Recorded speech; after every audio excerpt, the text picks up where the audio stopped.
Get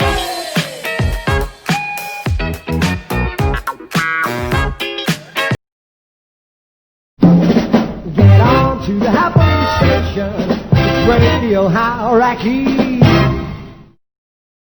Marvellous automatic timing mechanism that you hooked onto our tape recorders at the studio. So they kept rolling. Every half hour would fire a new tape off. Oh, that's right. Yeah, right? I remember. Yeah, that's right. But there was more than that. Oh, there's a lot more than Oh, that. yes, yeah. My first introduction to Hauraki was the ship actually caught in the Western Viaduct. I didn't actually get down there because I was doing something else. I can't remember, and that sort of inspired me into the idea of pirate radio being the only way to get out of the droll, or whatever you like to call what we had originally What were you actually for radio. doing prior to that? I was working for broadcasting, and I just stopped, and about a week or whatever it was, 2 weeks before, I'd resigned and got out of it, you see, and of course I was very disillusioned at a loose end. Yes, I was at a loose end, and I went down to the boat just before it sailed, okay, and saw them down there, and then they sailed and the mast fell down. Remember the famous shot of Bob Leahy tightening up the 50-foot mast and the whip on the top, 70-foot of mast they had up there, and the slightest bit of wind and actually was over the side, mate, the first time. Then they just stuck up, no, that was the 100-foot, that's right, they put a 100-foot up. Had a whip on top, and it was all marvellous, and I remember them saying how wonderfully they tightened everything up, and then it was over the side the next day. They transferred for half an hour or something. The braking strain, I think, was a problem. Yes, some of the guys weren't strong enough for whatever it was. And then, so I went to Dave Gates, and they were all sort of transmitting on 70-foot mast at the time. You could just hear it in Auckland, you strain. Yeah, we had troubles with modulation transformers there was all as well. sorts of things. Yeah. So I joined, went to saw Dave, and he almost kissed me, you know. First introduction to Hauraki at the time. It's a bit like that, He wouldn't do that now, I don't think. And I don't think that he would do it sort of after you got to know me. But, anyway, he did it at the time. And so I joined Hauraki on a marvellous salary of $40 a week, which was $7 a week more, $40 more than I was getting in broadcasting. I was actually getting more money on Hauraki, you see, when I first joined. And then, as you know, I got extremely involved in the running the ship and all that. And when Doc left, Dennis O'Callaghan, we together rebuilt the transmitter a couple of times. And then he left, and I took over his job, and I was tech for the operation until I left, and 2.5 years later. And I was quite involved in not only the technical running of the thing, but I also got involved in keeping the motors going and rebuilding the hindmarsh gearbox on Tiri 2 and all that sort of stuff. But you did spend some time in the studio, the land studio. Yes, I was mainly 2 weeks on in the land studio, 1 week on the boat.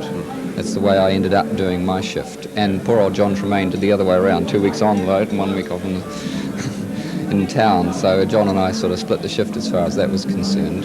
There's some pretty rough seas out there, and we've had reports of all sorts of things that happened. My first introduction to rough seas was Tiri 1, the first big storm, and we were being hit by what would have been a southerly, blowing us straight into Tryphena Harbour, and we were trying to get the anchor up, and nobody had told us anything about the winch gear and everything, and one of the brakes was tight on the anchor, and it took us 4.5 hours to get the anchor up. And in this time we were being hit with 20-foot seas, and I was over the side, and I was trying to do my work down the chain locker, putting the chain away, and I could stay down there for 3.5 seconds and then chunder again, you know. And who was running the shop downstairs, the studio? No, I don't think anyone was doing then. This was, that little tin box that they had. Well, I remember one night when I was watching, one afternoon I was doing tape change down there, and I looked up and there was bikini-clad women, young ladies, birds, about sort of that far away from 8,000 volts DC.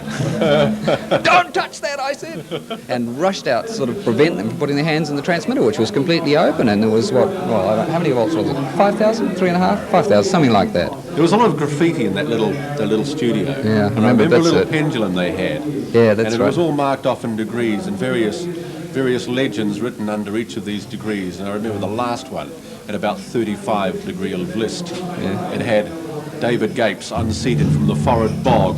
Yeah. And one large notice, before abandoning ship, make sure you play the last Coke version. That's right, yeah. Of course, Paul Lynham had the dubious pleasure of playing, remember the Great Big Bad Banana Hoax, which was the last record played on Tiri 1 before she crunched up I remember saying to Dave when we flew out on TAT with, come on, give me a hand.